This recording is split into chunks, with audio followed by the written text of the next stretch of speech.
오늘은 논쟁이 끝난 후 무엇을 남길까? 이런 제목으로 말씀 함께 나누겠습니다. 우리 가정의 주부는 또 어머니들은 늘상 삼시세끼 무슨 밥을 할까? 어떤 반찬을 할까? 늘 고민하시지 않습니까? 저는 매일 또 일주일 내내 무슨 설교할까? 그거 고민하는 게 일입니다. 그러다가 주중에 아내와 종종 설교에 대한 대화를 나누고 또 아주 좋은 통찰을 받기도 하고 도움을 참 많이 받습니다. 설교할 때 제발 좀 말실수 좀 그만해라. 왜 새벽기도 설교하는데 오늘 저녁에 우리에게 주시는 하나님 말씀은 이런 말 하지 마라. 비속어 쓰는 것 좀 제발 그만해라. 사투리도 좀 줄여라. 이런 이야기 많이 듣습니다. 이번 주에도 설교에 대한 이야기를 이렇게 나누는데요. 아내가 이런 이야기를 묻더라고요. 욥기가 몇 장까지 있느냐고 묻는 겁니다. 몰라서 묻는 게 아니었어요. 제가 42장, 42장까지 있다고 이렇게 대답을 했는데 다시 묻습니다. 언제까지 욥기 설교할 거냐? 이렇게 묻는 거였습니다. 왜 이렇게 물었겠어요? 욥과 친구들 사이에 이 싸우는 이야기가 너무 지겹기 때문이에요. 도대체 했던 말 또 하고 했던 말 또 하고 이게 너무 힘든 거죠. 비슷한 이야기가 계속 반복이 되고 그런 싸우는 이야기만 계속 듣다 보면 사람 짜증납니다. 빨리 좀 지나갔으면 좋겠어요. 여러분 기뻐하십시오. 이제 싸우는 이야기는 오늘이 마지막입니다. 오늘 내용을 끝으로 이제 욥과 친구들 사이의 논쟁은 이제 등장하지 않게 됩니다. 오늘 나누려는 내용이 22장에서 26장까지의 내용입니다. 상당히 많은 분량인데 이제 22장에서는 엘리바스가 세 번째 주장을 하게 되고 23장과 24장에서 욥이 답변을 합니다. 그리고 25장에서는 빌닷이라는 친구가 세 번째 주장을 하고 욥이 26장에서 답변을 하게 됩니다. 오늘은 특별히 그 26장의 본문 읽어주신 말씀을 가지고 말씀을 전하려고 합니다. 자, 22장에서 26장까지 전체를 포괄해서 말씀을 나누려고 하는데 특히 이 말씀을 묵상하는 가운데 우리가 주목할 점이 있습니다. 그게 뭐냐면 이 세 명의 친구들인 엘리바스와 빌닷과 소발이 각각 세 번씩 주장을 하는데 이 세 번째 주장에 이르렀을 때 두 번째 주장까지와 비교했을 때 내용이 현저하게 이제 줄어들고 있다라는 점입니다. 엘리바스는 15장에서 35절을 가지고 주장을 했었어요. 그게 두 번째 주장이었습니다. 그런데 세 번째 주장인 22장에서는 30절로 줄어들게 됩니다. 또 빌닷은 18장에서 21절을 이야기했어요. 그런데 이제 마지막 세 번째 주장인 25장에서는 불과 6절밖에 말하지 않습니다. 마지막에 소발은 어떻습니까? 20장에서 29절, 29절을 가지고 자기 주장을 펼쳤어요. 그런데 세 번째 주장에는 아예 등장도 하지 않습니다. 참여를 못하는 거예요. 여러분 이게 어떤 의미겠습니까? 이 엘리바스와 빌닷과 소발이 펼치는 이 주장이 논쟁에서 밀렸다라는 말입니다.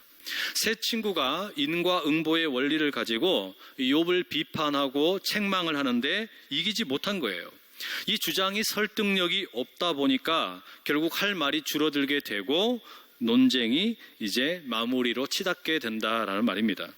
자신들의 그 심는 대로 거둔다라는 논리가 몸소 고난을 겪고 있는 이 욥에게 통하지 않게 되고 더욱이 이 욥이라는 이 친구가 세상에 다른 아파하는 사람들과 함께 연대하면서 삶의 의미를 훨씬 더 깊게 호소하니까 말문이 막혀버린 거예요.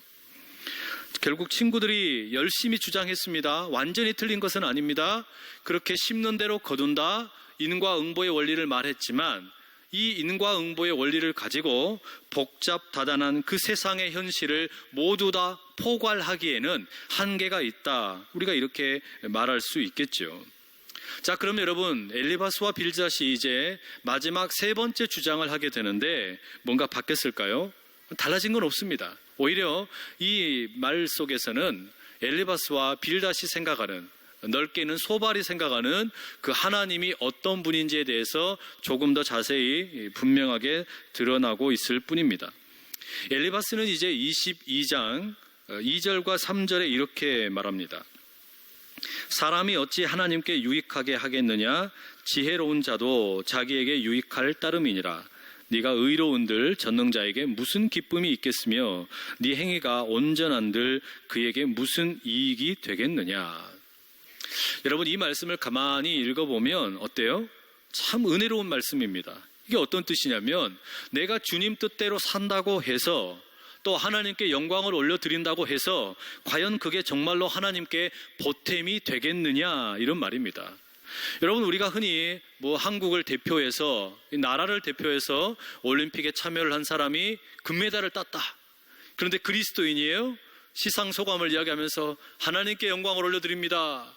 또 영화제에서 여우 주연상을 받고 나무 주연상을 받고 또 우리 자녀들이 대학에 수석으로 들어가고 어떤 고시에 합격을 할 때 뭐라 그래요? 하나님께 영광 올려드립니다. 우리 그렇게 이야기하는데 가만히 따져놓고 보면 정말로 그렇게 우리가 뭔가를 잘해가지고 하나님께 영광 올려드린다, 그게 하나님께 도움이 되냐? 엘리바스의 말이 그거예요. 이 가만히 보면 참 맞는 말입니다. 그렇지 않습니까? 내가 하나님께 영광을 올려드린다 그래서 하나님의 영광이 더 풍성해지고, 내가 하나님께 영광 올려드리지 않는다 그래서 하나님의 그 영광이 가리워집니까? 그러지 않지요. 하나님은 이미 스스로 완전하신 분이고 모든 것에 부족함이 없는 분입니다. 때문에 엘리바스의 이 말이 완전히 틀린 말은 아니에요. 그런데 이 엘리바스의 이 말을 가만히 들여다보게 될 때 하나님에 대해 왜곡된 이미지를 가질 수가 있습니다. 엘리바스가 말하는 이런 하나님은 일종의 이신론이 주장하는 하나님이라고 할 수 있습니다. 이신론이라는 것은 이성을 따라서 믿는다, 이성적으로 이해되는 것만 믿는다, 우리는 그런 하나님을 믿는다, 이런 내용인데, 이런 사람들이 믿는 하나님은 어떤 거냐면, 하나님은 이 세상을 창조하신 것은 맞다, 하나님이 온 세계를 만드신 것은 맞지만, 그러나 하나님은 만들어 두고 난 이후에는 아무런 세상 사람들의 행동으로부터 영향받지 않는다, 그냥 세상을 내버려 두고 계신다, 이렇게 말하는 게 이신론의 하나님입니다. 그러니까 하나님은 세상을 창조하기는 하셨지만 이 세상에 어떤 원리와 원칙을 주신 이후에는 어떻게 돌아가는지에 대해서 관심을 갖지 않는다라는 말이에요. 더 쉬운 예를 들면, 여러분이 시계를 가지고 계시죠? 또 핸드폰을 가지고 계시잖아요. 그런데 시계를 만든 사람이 시계를 다 만든 이후에는 이 시계가 어떻게 작동하는지에 대해서 아무런 관심을 갖지 않는다, 이런 말입니다. 또 핸드폰을 만든 사람이 핸드폰을 다 만든 이후에는 핸드폰이 어떻게 돌아가는지에 대해서 그냥 내버려 둔다, 이런 말이에요. 결국 엘리바스가 생각하는 하나님은 그런 하나님이라는 겁니다. 하나님은 그냥 인과 응보의 원리를 이 세상을 창조하신 후에 던져 놓으셨고, 이제 그 법을 따라서 원칙대로 심판하시면 된다, 그런 하나님이라는 거예요. 사람들이 어떻게 행동하는지, 또 사람들의 감정이 어떤지, 그런 것에 의해서 결코 동요하지 않는다, 그게 엘리바스의 하나님이라는 말입니다. 자, 그럼 빌닷의 하나님은 어떻습니까? 비슷합니다. 25장 2절에 빌닷이 이렇게 말을 해요. 하나님은 주권과 위엄을 가지셨고 높은 곳에서 화평을 베푸시느니라. 자, 이 말씀을 가만히 보면 빌닷이 이렇게 말합니다. 하나님께는 주권이 있다. 달리 말하면 하나님께서 온 세상을 통치하신다, 이런 말이죠. 하나님이 다스리신다. 하나님께서 다스리시고 통치하시기 때문에 어떻습니까? 그 하나님께 위엄이 있는 거예요. 그 하나님께 능력이 있는 거예요. 그래서 그 하나님께 위엄의 하나님, 능력의 하나님, 이렇게 말하는 겁니다. 그런데 빌닷이 뭐라고 말하냐면, 이렇게 통치하시는 하나님, 위엄 있는 하나님이 어디에 계시냐면 높은 곳에 계신다라고 말합니다. 자, 여러분, 그러면 높은 곳은 어디일까요? 그 통치하시는 하나님, 위엄의 하나님이 계시는 그 높은 곳은 어디일까요? 어디 하늘이겠습니까? 여러분, 우리가 예수님께서 제자들에게 가르쳐 주신 그 기도문의 시작을 살펴보면 하늘에 계신 우리 아버지, 이렇게 기도하잖아요. 자, 그때도 우리가 하늘이라는 말을 사용하는데 이 높은 곳, 그런 어떤 장소를 말할 것이냐, 이런 말입니다. 만약에 하나님께서 계시는 그 높은 곳이 하늘이라면 우리는 비행기를 타고 가다가 하나님을 만날 수 있겠죠. 그러지 않겠어요? 네. 그렇게 비행기를 타고 가다가 하나님 만날 수 있고, 또 우리보다는 새들이 훨씬 더 하나님을 가까이에서 뵐 수 있지 않겠습니까? 이건 조금 어쩐지 말이 좀 되지 않는 것 같죠? 그래서 빌닷이 말하는 높은 곳에 계시는 하나님, 이 말은 우리가 생각하는 장소를 말하는 것이 아니라 하나님은 우리의 생각과 우리의 뜻을 초월해 계시는 차원이 다른 분이다, 이것을 말해주는 일종의 은유적인 표현입니다. 나를 지켜주시는 하나님, 이걸 표현하기 위해서 우리가 나의 산성이시오, 나의 방패이시오, 이렇게 말하는 것과 비슷하다라고 말할 수 있겠죠. 여하튼 높은 곳에 계시는 하나님, 이 말은 나쁠 것은 하나도 없습니다. 그 통치하시는 하나님, 위엄 있는 하나님은 높은 곳, 우리와는 차원이 다른 곳에 계신다, 이런 말이죠. 그런데 문제는 다음 구절입니다. 빌닷의 하나님은 높은 곳에서 화평을 베푸시는 분이에요. 이 구절을 새번역 성경이 이렇게 옮겨 놓았습니다. 그분은 하늘 나라에서 평화를 이루셨다. 이게 참 좋은 말이죠. 그런데 그 높으신 하나님께서, 전능하신 하나님께서, 주권을 가지고 계신 위엄의 하나님께서 저 높은 곳에서 평화를 이루셨다, 이 말은 다소 아쉬움이 있습니다. 왜 그런가 하면 과연 그 주권이 있고 통치하시고 위엄 있는 하나님은 높은 곳에서만 그러면 평화를 이루시는 건가? 이게 지금 욥이 만나고 싶은 하나님이 아니기 때문에 그래요. 지금 빌닷이 생각하는 하나님은 저 높은 곳에서 평화를 이루신 분이지만 욥이 기대하고 만나고 싶은 하나님은 어떤 하나님입니까? 저 높은 곳 하늘에서만 평화를 이루시는 게 아니라 나의 삶의 현실, 이 땅에서 평화를 이루실 하나님, 정의와 평화와 상처와 연약함이 있는 이들 가운데 힘을 주시는 하나님, 그런 하나님을 지금 욥이 기대하는 거 아니겠어요?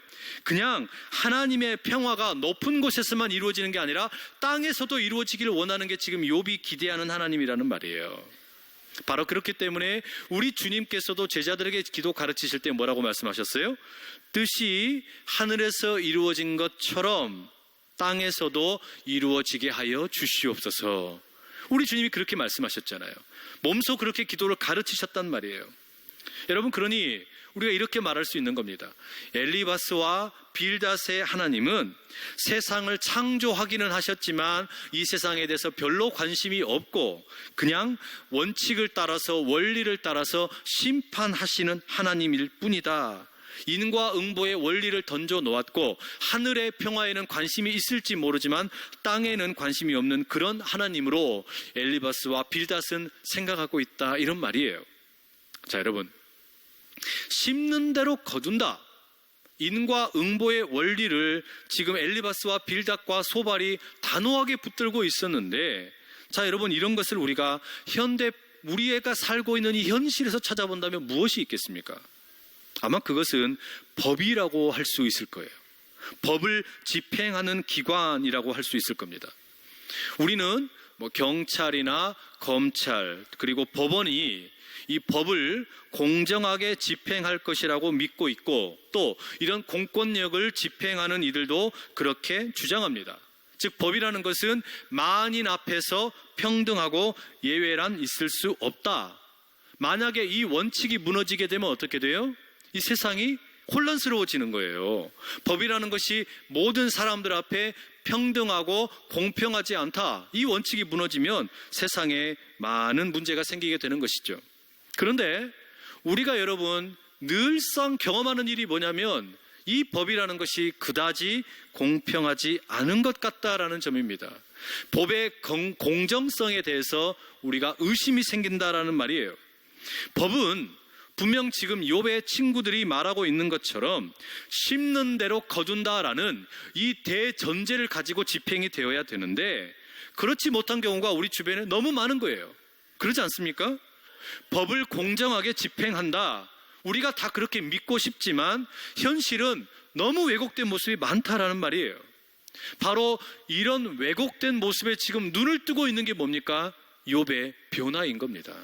지금 욥이 경험하고 있는 변화, 일종의 욥의 회심이 있다면 바로 이런 눈을 뜨고 있는 겁니다.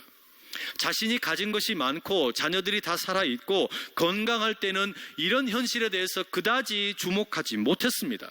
그런데 재산을 다 잃어버리고 자신의 건강이 나빠지고 그리고 자녀들이 다 죽어버리고 이런 문제를 만나게 되고 나자 자기처럼 아파하는 사람들이 세상에 많구나, 왜곡된 현실에 대해서 욥이 눈을 뜨고 있다는 말이에요. 그런데 여러분, 그럼 도대체 욥이 어떻게 이런 눈을 뜨게 되었습니까? 자신에게 찾아온 낯설디 낯선 그 고난이라는 것을 끌어안았기 때문에 그 눈을 뜰 수 있었습니다. 이 익숙하지 않은 고통을 경험하면서 욥이 새로운 시각을 경험하게 되는 거예요. 우리가 여러분 여행을 떠날 때도 비슷한 경험을 하게 됩니다. 낯설은 곳으로 들어가면서 여러분 우리는 쉼을 누리기도 하고 견문을 넓히기도 합니다. 그리고 그렇게 낯선 곳으로 들어가면서 여러분 우리의 인격이 더 성숙해지고 이 어떤 삶의 의미가 더 깊어진다라는 말이에요. 욥이 지금 그런 거예요. 낯설은 고통의 경험이지만 이 고통의 경험을 통해 인생에 대한 깊이를 더 더하게 되고 세상을 바라보는 눈이 열려지고 있다라는 말이죠. 그러니 여러분, 우리가 인생이 여행이라면 이 여행은 무슨 답이 정해진 수학 문제를 푸는 게 아닙니다. 때로는 빽빽한 밀림을 걸어가는 것 같고 어떨 때는 너무나 뜨거운 태양열 아래에 사막길을 걸어가는 것 같습니다.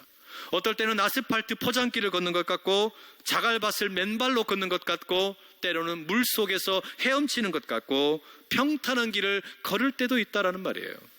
이렇게 다양한 일들이 수없이 많은 여행길인데 그저 차가운 원리와 원칙을 가지고서 시험 문제를 풀듯이 세상을 바라보게 되면 어찌 그걸 다 이해할 수 있겠냐라는 말이에요. 여러분, 여러분의 존재를 활짝 개방을 하고 여러분의 인생이 여행길이 되는 복된 삶을 사실 수 있기를 간절히 축복합니다. 욥이 지금 바로 그 눈을 뜨기 시작을 하는 겁니다. 이 시선이 열리게 되자 이제 친구들과의 모든 논쟁을 마무리하면서 이 논쟁이 끝나가면서 결국 욥이 마지막에 남기는 말이 뭐냐? 친구들과의 논쟁을 마치면서 욥이 남기는 것은 찬양입니다.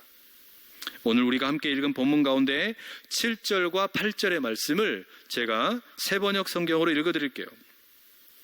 하나님이 북쪽 하늘을 허공에 펼쳐 놓으시고 이 땅덩이를 빈 곳에 매달아 놓으셨다. 구름 속에 물을 채우시고 물이 구름 밑으로 터져나오지 못하게 막고 계시는 분이 하나님이시다. 이 26장에 우리가 읽었던 이 본문은 사실은 좀 논란이 많은 본문입니다. 어떤 학자들은 이 본문은 욥의 말이 아니고 빌닷이나 소발, 이 친구의 말일 것이다 라고 말하는 분도 계세요. 왜냐하면 이 말이 아무래도 친구들이 말했던 것과 비슷한 것처럼 보이기 때문입니다. 하지만 저는 이 최종 본문의 원래 형태를 그대로 받아들여서 이 말씀을 욥의 말씀으로 그대로 읽어보려고 하는 거예요. 특히 이 말씀이 욥의 찬양으로 읽어보려고 하는 거예요. 자, 이 말씀을 여러분 논쟁이 다 끝나가는 시점에 마지막에서 남기는 욥의 이 말을 찬양으로 읽는다, 하나님을 향한 찬양으로 고백한다, 이게 어떤 의미겠습니까? 이 상황을 한번 보세요. 그렇게 치열했던 그 논쟁이 이제 막바지로 치닫습니다. 특히 이제 친구들의 말은 다 끝났어요. 친구들은 더 이상 이제 말을 안 해요. 뒤로는 이제 친구들이 한 번도 등장을 하지 않습니다. 직접 말하는 경우는 없고 이제는 욥의 말만 남아 있는 겁니다. 이제 논쟁을 마쳐야 하는데 그렇기 때문에 욥은 마지막으로 친구들을 향해서 이제 27장에 가서 말하게 되는데 친구들을 향하여 말하기 전에 먼저 뭘 하는 거냐면 하나님을 향해 찬양을 먼저 하는 거예요. 이건 여러분 친구들의 모습과 반대이죠. 친구들은 욥에게 대화를 시작하면서 처음에는 하나님을 찬양했습니다. 하나님을 높였어요. 그런데 마지막에는 어떻게 합니까? 욥을 저주하고 비판하고 책망하고 맙니다. 근데 욥은 반대로 하는 거예요. 처음에는 욥이 원망을 하고 자기 생애를 저주하고 난 왜 이렇게 되었는가 절망을 합니다. 하지만 마지막에는 어떻게 됩니까? 찬양으로 돌아가는 거예요. 게다가 여러분 오늘 읽은 이 본문의 7절 다시 한번 읽어드릴게요. 이렇게 되어 있습니다. 하나님이 북쪽 하늘을 허공에 펼쳐 놓으시고 이 땅덩이를 빈 곳에 매달아 놓으셨다. 여러분 이게 정말 기가 막힌 표현입니다. 그러지 않으세요? 과학을 뛰어넘는 위대한 신앙의 언어인 거예요. 하나님께서 하늘을 멋지게 펼쳐 놓으셨고 지구를 그 허공에다가 매달아 놓으셨다라는 이 고백, 이건요 천체 물리학이 최근에 와서 지구와 태양계와 우주에 대해서 과학적으로 증명하기 전에 수천 년 전에 먼저 미리 꿰뚫어보는 통찰력이 있는 겁니다. 이 지구라는 것이 그냥 아무렇게나 있는 것이 아니라 이 우주 허공 속에 하나님께서 매달아 놓으신 것이다. 매달아 놓았다라는 이 표현이 마치 무엇과 같습니까? 만유인력과 비슷한 거예요.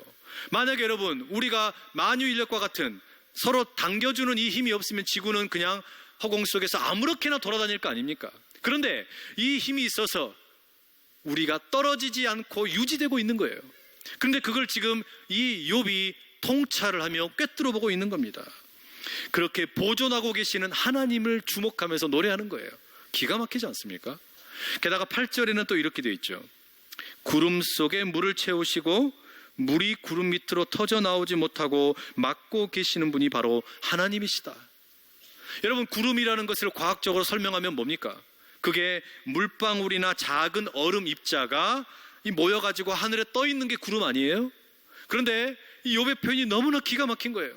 그 물방울이나 작은 얼음 입자가 밑으로 떨어지지 않도록 붙들고 계시는 분이 하나님이시라는 거예요. 그리고 이제 때가 되면 그 물방울이 떨어져서 비가 되게 하시고 그 얼음 입자가 떨어져서 눈이 되게 하시는 분이 하나님이시라는 거예요. 이 얼마나 기가 막힌 표현입니까? 여러분, 이게 인생이 참 멋있는 거예요.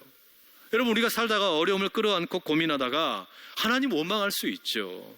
때로는 내 삶이 너무나 저주스럽게 느껴질 수 있죠. 그러나 아직 문제가 완벽하게 해결되지 않았을지라도 마지막 말은 찬양이 되실 수 있기를 축복합니다. 모든 문제가 다 해결되었기 때문이 아니라 아직 해결되지 않았습니다. 욥이 그토록 만나고 싶은 하나님을 아직 만나지를 못했어요. 그런데 욥이 지금 뭐 하는 겁니까? 결과와 상관없이 나는 이 논쟁을 찬양으로 끝내겠다 결단을 하는 겁니다. 이 논쟁, 친구들과의 이 논쟁을 나는 찬양으로 끝내겠다고 지금 욥이 선포하고 있는 거예요. 여러분, 우리는 예수님의 제자로 부름받은 사람들입니다. 그런데 이 제자들을 한번 먼저 보십시오. 이 제자라는 사람이 어떤 사람들입니까? 인생의 상황과 상관없이 찬양의 고백을 할 줄 아는 사람이 제자라는 말입니다. 그런데 이 예수님의 제자들이 처음부터 그렇게 온전한 찬양을 올려드린 사람들이 아니었어요. 찬양대만 찬양하는 게 아니고 노래하는 사람들만 찬양하는 게 아니라 우리 인생이 찬양이 되어야 되는데 제자들이 처음부터 그렇게 완전한 찬양하지 못했다는 말입니다. 심지어 이들이 부활하신 예수님의 소식을 들었을 때에도 이들은 다퉜습니다. 논쟁을 했습니다. 그건 사실이 아니다, 이건 사실이다, 그렇게 서로 간에 싸웠어요.